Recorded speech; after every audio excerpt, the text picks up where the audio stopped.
Hello, I'm William Friedkin.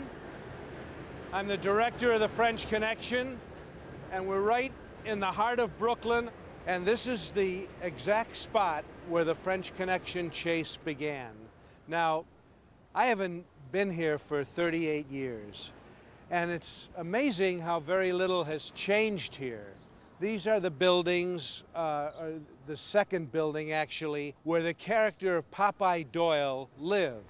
I felt that the Popeye character should live in a place that looked pretty much like a prison. Even though he was a police officer, he was locked in a prison of his own making. And so I chose this building as the apartment building for where the Gene Hackman character lived. And one day he's coming down this walk. All of a sudden, right behind him, a gunshot rang out and shot one of the women who was playing with her child in this area. Doyle tumbled through this grass to my right here, and he took cover behind this tree. Get down! Get out! Get out of the area! And he looked up there,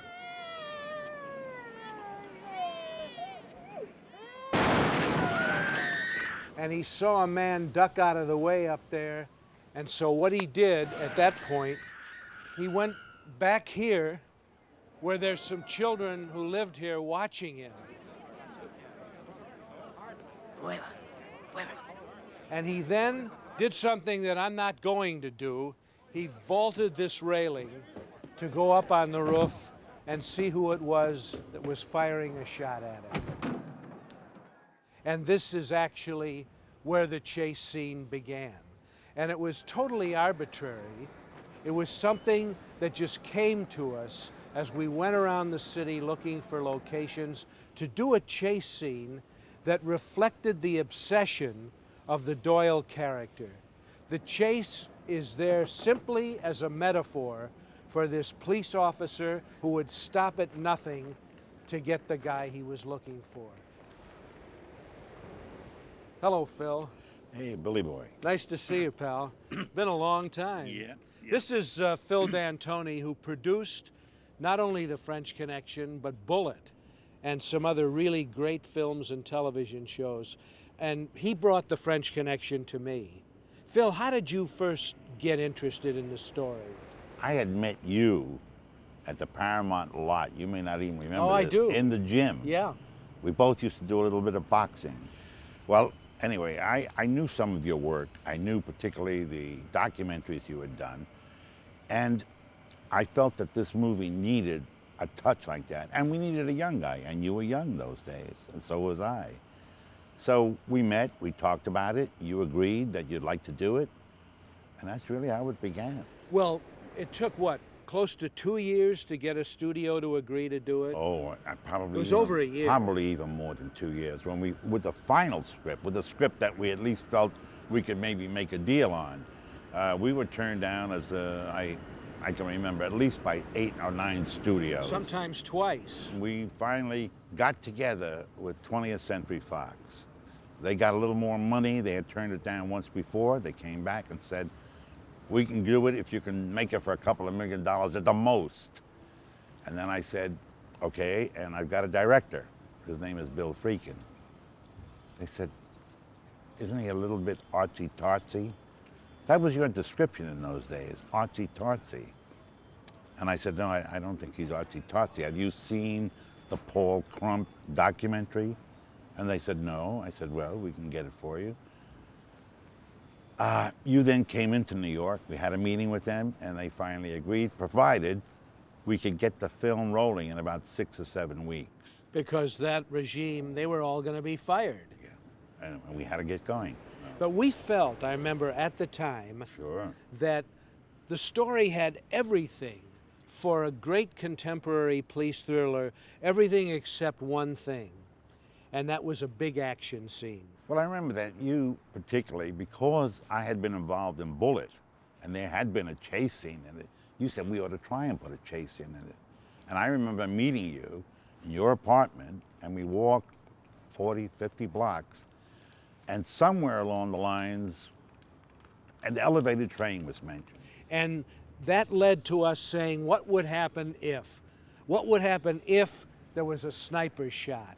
The sniper got down out of the building and he followed him, and that's what led to the car Taking over the chasing the car. train. What really interested me, Phil, because I used to ride the subways and elevated Sure. trains, and I think the opportunity to do a sequence using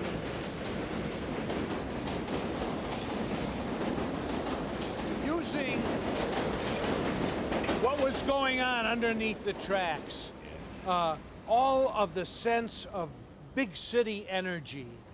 And we heard that sound that you just heard, that overhead elevated sound. It had a rhythm of its own. Energy and energy.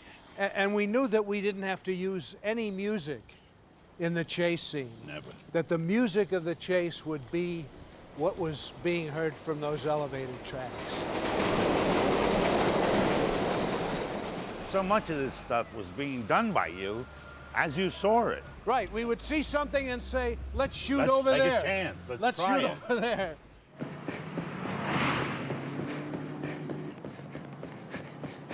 If you remember, this is actually where the French hitman went running right up these stairs. This is the Bay 50th station in Coney Island.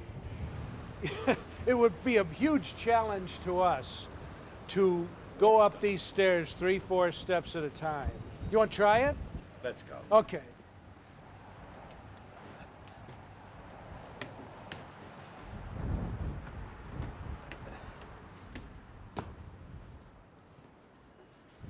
Where'd he go? Hey, come back, you coward. Hey, Phil, that was just a rehearsal.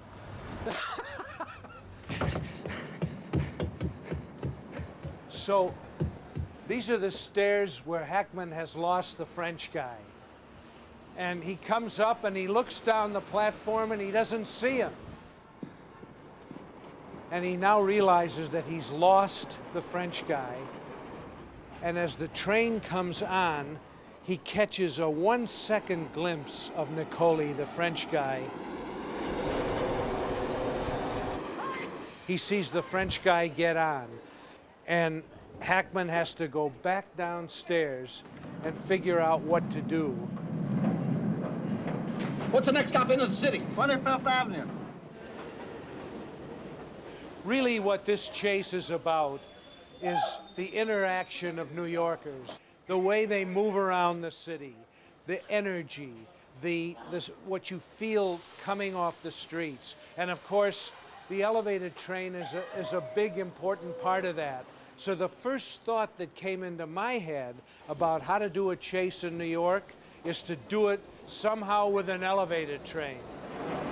I was very concerned when I asked the question, how fast does one of these things go at top speed? And the guy said, 50 miles an hour.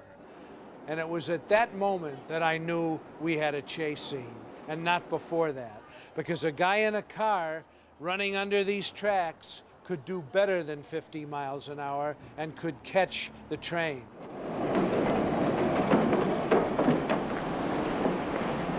Billy, Yeah, did you go up? yeah. Good. We got it on film. Hold it!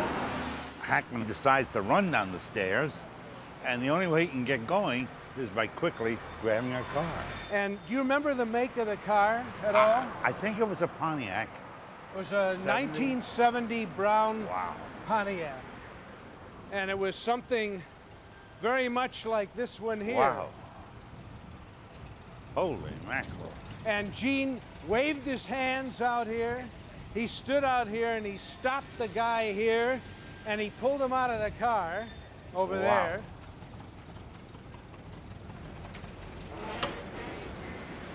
And what he did was talk the guy into letting him commandeer this car.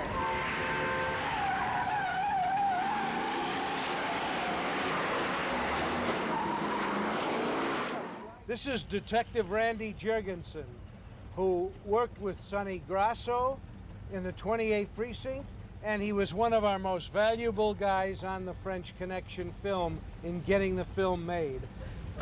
Go.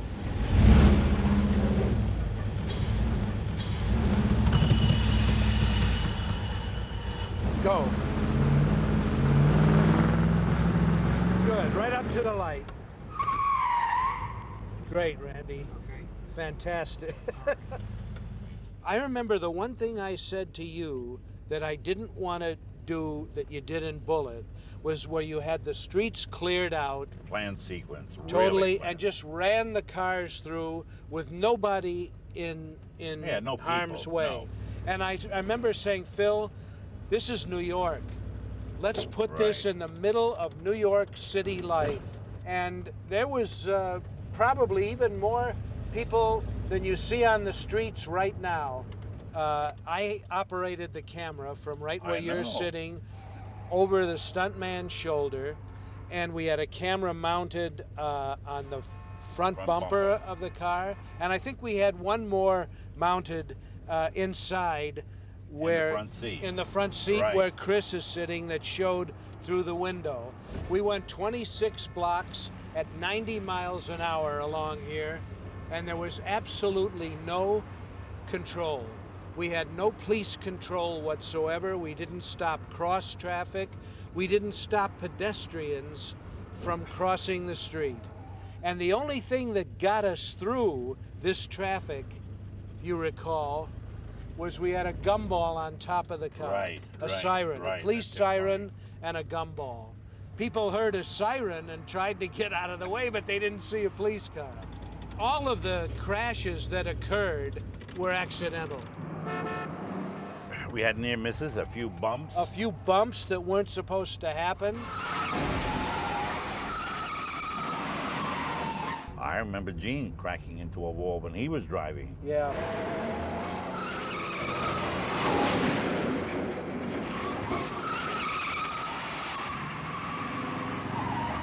We became the experts in car chases, and yet We were just faking it. We just went. We were right just through we it. just say, hey, that'd be great to do this or Let's that. try it. Let's try it.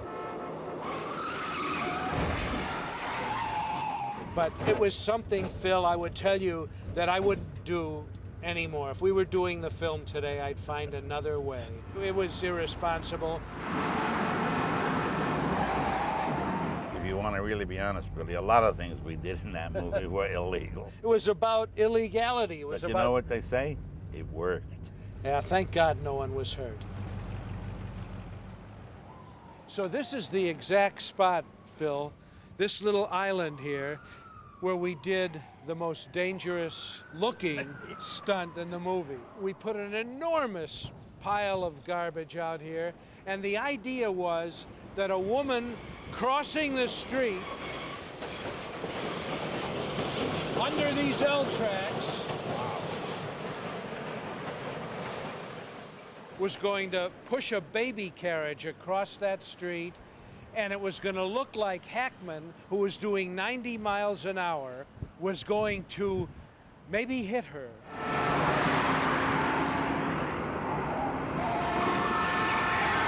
Well, we did this in cuts, and I'd like to maybe show the people how we did this in separate cuts where the woman never really even got close to the car. You can show me. Let's go over here and set the camera up Sure. on sticks. What we did was I had the woman with the baby carriage over here. She's crossing the street this way with a baby carriage, oblivious of what's happening down there. And she comes down here with the baby carriage, and I gave her a stop mark, which was right here on this white line, at which point she then had to turn and look at another camera that was set up over here, Phil. Wow. Right where this camera is on a zoom lens. And at the precise moment when she hit that mark, he had to zoom to her face and see her scream. So I'll do that now, Dan. Are you ready to try that? Let's see that. Okay. I came across here.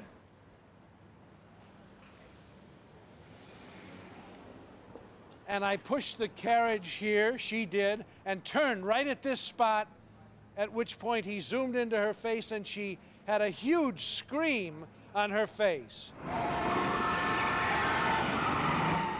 So after we shot the look into the zoom lens, we shot the stuff of Hackman driving, coming at her, realizing he might kill this woman. We made this final setup with the woman standing here, looking this way as this happened. And this is about as close as she ever stood to get to that car.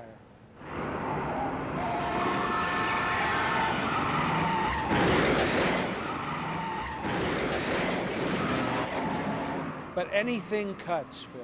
Everything cuts. If you know what you're doing. Well, if the audience is deeply immersed in the story, if they're in the story, it all cuts.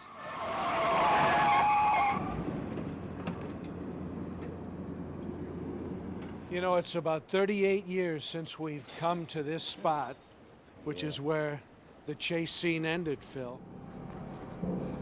Hackman is coming along, or Popeye Doyle with a car. And about here, he spots Bazoofi walking across here. You can't see that anymore. They've blocked that section, Chris. Take a look. That red wall up there is where he walked across. It was just a rail. Yeah, it was just a rail so that Hackman from his car out in the street Could see him coming.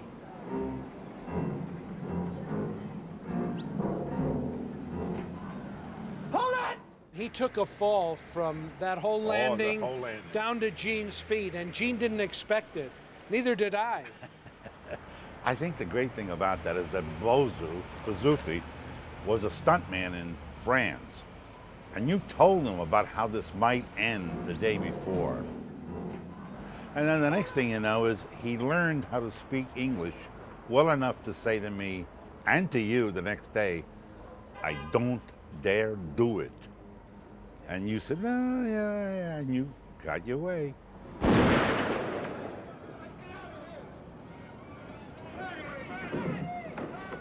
Well, the thing is, when he fired, he didn't mean to shoot him in the back. Well, there's someone who thinks he did.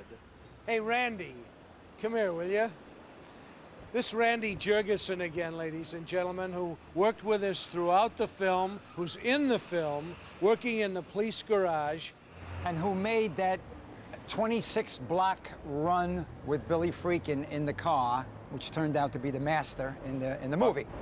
Randy, if you remember here, Hackman fires, and what I had told Billy just a few minutes ago, he didn't intend to hit Bazoofi in the back.